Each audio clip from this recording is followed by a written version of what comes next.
전화 한 통. 일막 끊긴 인연. 최병수는 오늘도 어김없이 오후 2시에 공원 벤치에 앉았다. 낡은 가죽 가방에서 신문을 꺼내 펼치는 손놀림이 익숙했다. 70년을 살아온 손은 거칠고 주름졌지만 신문을 펼치는 동작만큼은 여전히 정확했다. 공원은 한적했다. 가끔 조깅하는 사람들이 지나가고 유모차를 끄는 젊은 엄마들이 웃으며 걸어갔다. 병수는 그들을 보지 않았다. 아니, 보지 않으려 했다. 다른 사람들의 행복한 일상이 때로는 견디기 어려웠다. 자신에게는 더 이상 그런 일상이 없었기 때문이다. 오전에는 근처 마트에 가서 장을 봤다. 혼자 먹을 반찬거리와 라면 몇 개. 계산대에서 직원이 건네는 웃음에도 병수는 무표정하게 고개만 끄덕였다. 점심은 집에서 간단히 해결했다. 냉동 만두를 데우고 김치 몇 점. 식사라고 하기엔 초라했지만 병수에게는 그것으로 충분했다. 저녁 6시가 되면 병수는 집으로 돌아갔다. 작은 원룸. 텔레비전 소리로 정막을 채우고 간단히 저녁을 먹은 뒤 잠자리에 들었다. 그게 전부였다. 친구도 없었고 가족도 거의 없었다. 가끔 조카가 명절에 안부 전화를 하는 게 전부였다. 조카도 바쁘다는 핑계로 점점 연락이 뜸해졌다. 하지만 병수는 원래부터 이렇게 외로운 사람이 아니었다. 20년 전만 해도 그에게는 든든한 동업자이자 친구가 있었다. 정만호. 고등학교 동창이자 함께 작은 인쇄소를 운영하던 동료였다. 둘은 형제처럼 지냈다. 주말이면 함께 소주를 마셨고 서로의 고민을 나눴다. 만호의 딸이 태어났을 때 병수는 병원까지 달려갔고 병수의 어머니가 돌아가셨을 때 만호는 밤새 병수 곁을 지켰다. 그러나 20년 전 그날 모든 것이 무너졌다. 회사 장부를 확인하던 병수는 설명할 수 없는 돈의 흐름을 발견했다. 몇 차례에 걸쳐 큰 금액이 빠져나간 흔적이 있었다. 병수는 만호를 불러 따졌고 만호는 아무것도 모른다고 잡아댔다. 병수는 만호가 회사 돈을 개인적으로 빼돌렸다고 의심했고 만호는 억울함을 호소했다. 내가 아니면 누가 한 거야? 장부를 만지는 건 나랑 너뿐이잖아. 나도 모르겠다니까. 병수야, 우리 사이를 믿어줘. 내가 그럴 사람이야? 그럼 이 돈은 어떻게 설명할 건데? 증거가 여기 있잖아. 둘의 목소리는 점점 커졌고 결국 주먹 다짐 직전까지 갔다. 그날 이후 만호는 인쇄소에 나오지 않았다. 병수도 연락하지 않았다. 결국 진실은 밝혀지지 않은 채 두 사람은 갈라섰다. 인쇄소는 문을 닫았고 20년이 넘는 우정도 그렇게 끝났다. 나중에 알고 보니 회계를 맡았던 직원이 돈을 빼돌린 것이었다는 소문을 들었다. 하지만 그때는 이미 너무 늦었다. 만호에게 먼저 연락할 용기도 나지 않았고 자존심이 허락하지 않았다.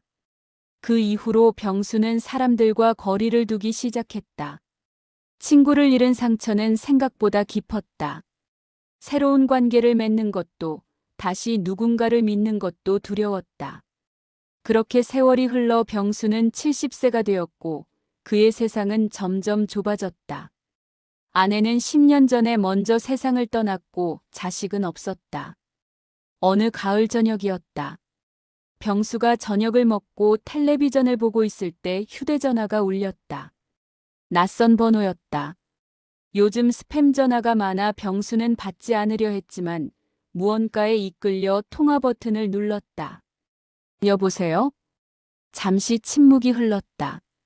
수화기 너머로 누군가의 숨소리가 들렸다. 그리고 들려온 목소리. 병수야. 나야 만호다. 병수의 손이 떨렸다. 20년 만에 듣는 목소리였다. 늙어서 쉰 목소리였지만 분명 만호였다. 귀에 익은 그 억양, 그 말투. 병수는 아무 말도 할 수 없었다. 심장이 빠르게 뛰었다. 20년 동안 묻어두었던 감정들이 한꺼번에 밀려왔다. 분노, 그리움, 후회, 미안함. 손가락이 저절로 움직여 통화 종료 버튼을 눌렀다. 전화가 끊겼다. 병수는 한참을 그 자리에 앉아 있었다. 휴대전화를 내려다보며 숨을 가다듬었다. 만호. 20년 동안 잊으려 애썼던 이름. 그런데 왜 지금 전화를 한 걸까? 무슨 일이 있는 걸까? 병수는 혼란스러웠다. 그날 밤 병수는 잠을 이루지 못했다. 만호의 목소리가 귓가에 맴돌았다. 그 목소리에는 피곤함이 묻어 있었다. 아니, 어쩌면 그 이상의 무언가가. 절박함, 간절함. 병수는 이불을 뒤적이며 뜬 눈으로 밤을 지새웠다. 이막 남겨진 마음. 며칠이 지났다. 병수는 여전히 공원 벤치에 앉아 신문을 봤지만 집중할 수 없었다. 만호의 목소리가 계속 떠올랐다. 신문 글자가 눈에 들어오지 않았다. 그저 멍하니 앉아 시간을 보냈다. 그러던 어느 날 오후 다시 전화가 걸려왔다. 이번에도 모르는 번호였다. 병수는 망설이다 받았다. 여보세요, 최병수 선생님이시죠? 젊은 여자의 목소리였다. 다급함이 묻어 있었다. 네, 그런데 누구신지. 저는 정만호 씨의 딸 정수연이라고 합니다. 아버지께서 선생님 번호를 알려주셔서 전화드렸어요. 병수의 가슴이 철렁 내려앉았다. 아버지가 지금 서울중앙병원에 계세요. 말기암 진단을 받으셨어요. 많이 편찮으세요. 그런데 자꾸 선생님을 찾으세요. 마지막으로 꼭 한 번만 만나고 싶다고 하세요. 제발 한 번만 와주시면 안 될까요? 마지막이라는 단어가 병수의 가슴을 찔렀다. 말기암. 그 단어의 무게가 병수를 짓눌렀다. 어느 병동인데요? 6층 602호입니다. 내일이라도 시간 되시면. 오늘 갈게요. 지금 갈게요. 수연은 놀란 듯 했지만 고맙다는 말을 여러 번 반복했다. 전화를 끊은 뒤 병수는 서둘러 옷을 갈아입었다. 거울을 보니 초라한 노인이 서 있었다. 병수는 면도를 하고 깨끗한 옷으로 갈아입었다. 만호를 만나러 가는데 너무 초라한 모습은 보이고 싶지 않았다. 병원으로 가는 버스 안에서 병수는 계속 생각했다.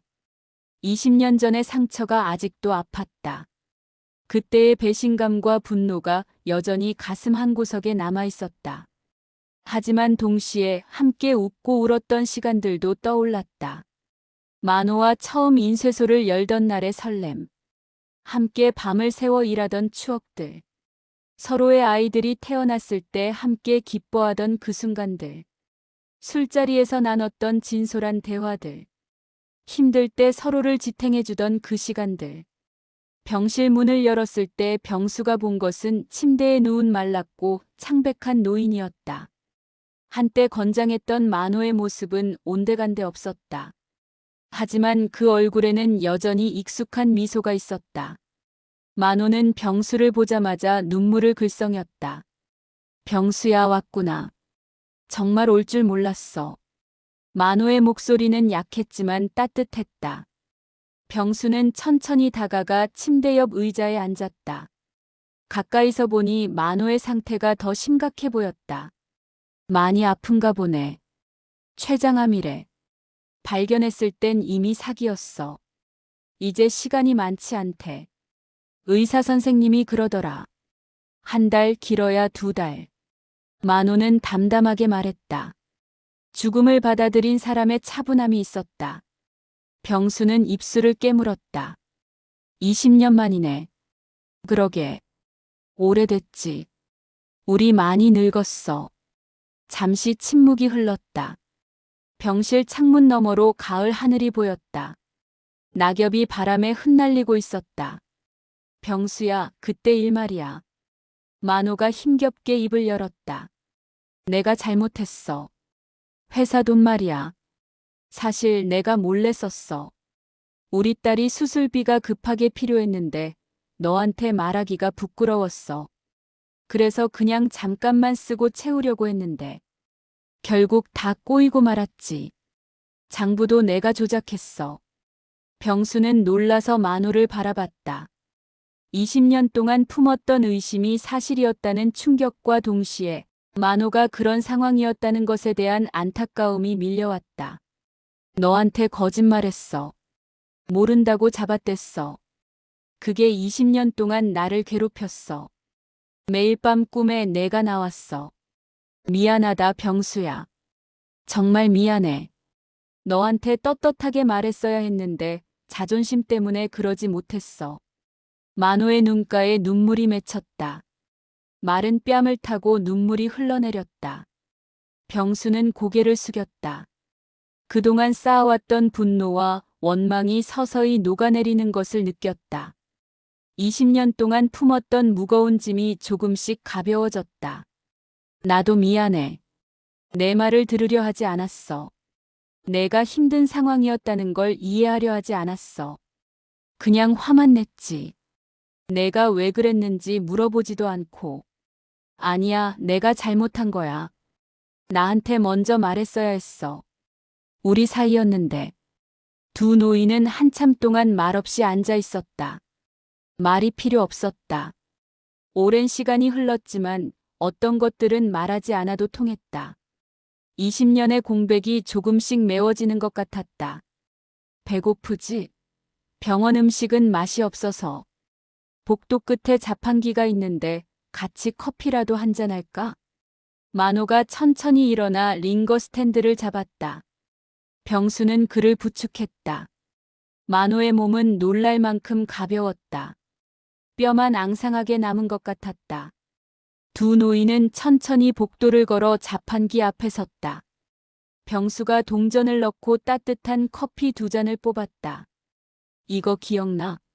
우리 인쇄소 근처에 있던 자판기 커피. 야근할 때마다 마셨잖아. 그러게. 그때는 밤새워 일해도 힘든 줄 몰랐는데. 젊었으니까. 맞아.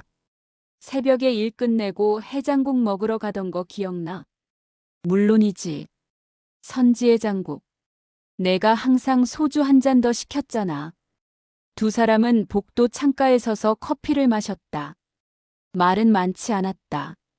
하지만 침묵이 불편하지 않았다. 오히려 편안했다. 시간이 20년 전으로 돌아간 것 같았다. 창밖으로 석양이 지고 있었다. 해가 질 무렵 병수는 병원을 나서려 했다. 돌아서는 병수를 향해 만호가 말했다. 병수야, 고마워. 오늘 와줘서 정말 고마워. 20년 동안 너를 보고 싶었어. 나도 와서 다행이야. 진작 올 걸 그랬어. 또 올 거지? 그래, 내일 올게. 매일 올게. 병수는 그날 밤 오랜만에 편안하게 잠들었다. 가슴 한구석에 있던 무거운 돌덩이가 사라진 것 같았다.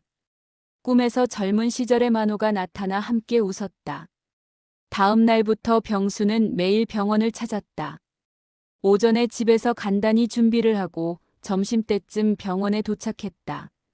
만호와 이런저런 이야기를 나눴다. 옛날 이야기도 하고 그동안 살아온 얘기도 했다. 만호는 재혼해서 딸을 낳았고 작은 식당을 운영하다 몇 년 전에 은퇴했다고 했다. 병수는 아내를 먼저 보내고 혼자 살고 있다고 말했다. 만호의 딸 수연도 고마워했다. 아버지가 병수를 만난 뒤로 훨씬 밝아졌다고 했다. 아버지가 선생님 오시는 시간만 기다리세요. 아침에 일어나시면 제일 먼저 병수 왔어? 물으세요. 수연의 말에 병수는 코끝이 찡해졌다. 일주일이 지났다. 만호의 상태는 조금씩 나빠지고 있었다. 통증이 심해져서 모르핀 양이 늘어났다.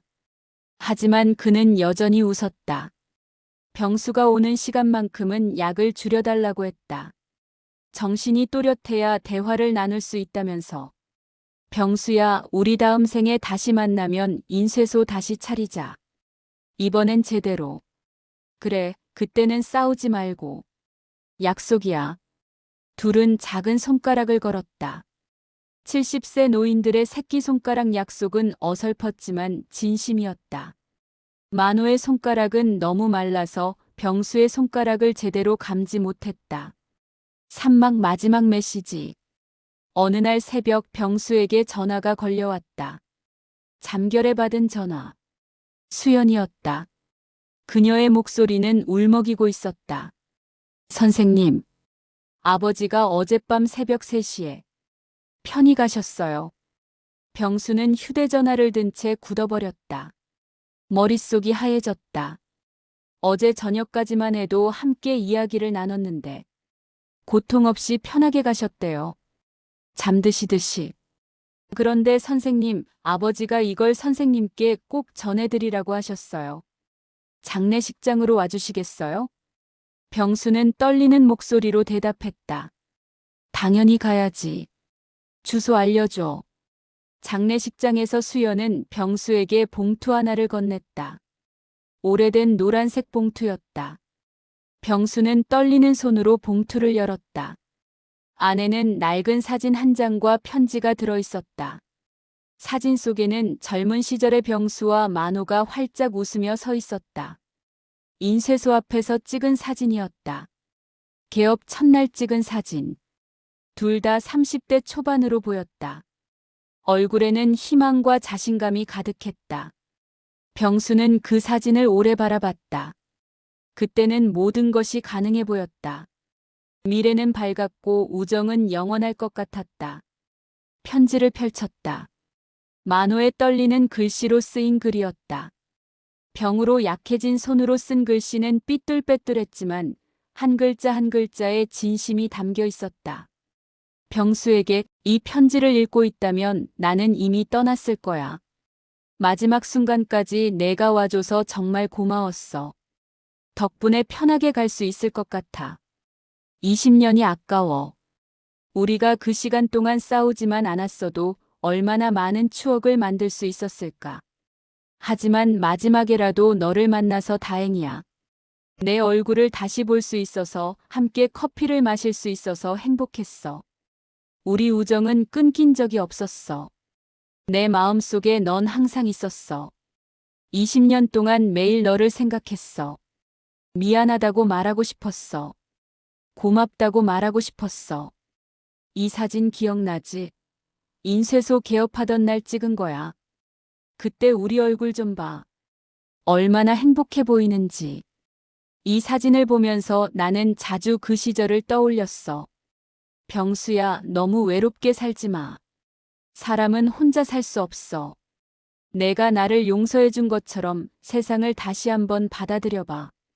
아직 늦지 않았어. 다음에 만나면 이번엔 내가 커피를 살게. 그때까지 건강해. 너의 영원한 친구 만호. 병수는 편지를 읽으며 눈물을 흘렸다. 70평생 참아왔던 눈물이 마침내 흘러내렸다. 장례식장 조문객들이 지켜보는 가운데 병수는 소리내어 울었다. 수연이 조용히 병수의 어깨에 손을 얹었다. 아버지가 선생님을 정말 많이 그리워하셨어요. 선생님 이야기를 자주 하셨어요. 젊었을 때 함께 일하던 이야기, 함께 웃고 울던 이야기. 나도 그랬어. 미안하다고 말할 용기가 없었을 뿐이야. 자존심이 나를 가로막았어. 장례식을 마친 뒤 병수는 공원으로 갔다. 늘 앉던 벤치에 앉아 만호의 편지를 다시 읽었다. 가을바람이 불어왔다. 나뭇잎들이 흩날렸다. 병수는 주머니에서 사진을 꺼내 오래 바라봤다. 젊은 시절의 자신과 만호. 그 밝은 미소. 그 순수했던 시절. 다음 날부터 병수의 일상이 조금씩 달라지기 시작했다. 여전히 공원 벤치에 앉았지만 이제는 사람들을 관찰했다. 지나가는 사람들에게 작게 미소 지었다. 어떤 날은 옆에 앉은 노인과 짧은 대화를 나누기도 했다. 날씨 이야기, 요즘 젊은이들 이야기, 건강 이야기. 그리고 병수는 벤치 옆 작은 공간에 늘 따뜻한 캔커피 2개를 놓아두었다. 하나는 자신이 마시고 하나는 만호를 위한 것이었다. 만호야, 오늘도 좋은 날씨네. 너도 이 커피 좋아했잖아. 기억나? 우리 항상 이 브랜드 마셨지. 병수는 혼잣말처럼 중얼거렸다. 바람이 불어와 나뭇잎들이 춤을 췄다. 병수는 그게 만호의 대답이라고 생각했다. 수연은 가끔 병수를 찾아왔다. 아버지의 친구를 아버지처럼 대했다. 병수도 수연을 친딸처럼 아꼈다.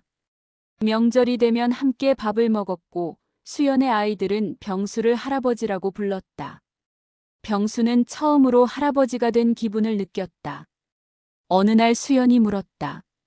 선생님, 외롭지 않으세요? 이제는 괜찮아. 내 아버지가 선물을 남기고 갔거든. 세상과 다시 연결될 수 있는 용기를. 병수는 더 이상 혼자가 아니었다. 만호가 남기고 간 마지막 선물 덕분에 병수는 다시 세상과 연결될 수 있었다. 공원에서 만난 노인들과 바둑 모임을 만들었고 동네 경로당에도 가끔 나갔다. 사람들과 어울리는 게 어색했지만 점점 익숙해졌다. 어느 봄날 벚꽃이 흩날리는 공원에서 병수는 벤치에 앉아 커피를 마셨다. 옆에는 만호의 몫인 커피가 놓여 있었다. 분홍빛 꽃잎이 바람에 날려 커피캔 위에 살포시 내려앉았다. 만호야, 내 말이 맞았어. 아직 늦지 않았더라고. 이제는 조금 덜 외로워. 경로당에도 다니고 바둑도 두고. 내가 그렇게 만들어줬어. 고마워, 친구야. 병수는 하늘을 올려다보며 웃었다. 푸른 하늘 위로 구름이 천천히 흘러갔다. 어디선가 만호도 똑같은 하늘을 바라보며 웃고 있을 것 같았다. 병수는 가방에서 그 오래된 사진을 꺼내 다시 한번 바라봤다. 사진 속 젊은이들은 여전히 행복하게 웃고 있었다. 옆 벤치에 한 노인이 앉았다. 70대 중반쯤 되어 보였다. 노인은 병수가 커피 2개를 놓아둔 것을 보고 물었다. 혼자신데 왜 2개를 사셨어요? 병수는 잠시 망설이다 대답했다. 친구 몫이에요. 20년 만에 다시 만났는데 얼마 못 가 떠났어요. 그래서 이렇게라도 같이 마시는 거죠. 그러셨군요. 좋은 친구셨나 봐요. 네, 아주 좋은 친구였어요. 제 인생 최고의 친구였죠. 노인은 고개를 끄덕였다. 그리고 자신도 오래전에 친구를 잃었다는 이야기를 꺼냈다. 두 노인은 한참 동안 이야기를 나눴다. 친구에 대한 추억, 후회, 그리움. 대화가 끝날 무렵 노인이 말했다. 내일도 여기 나오세요?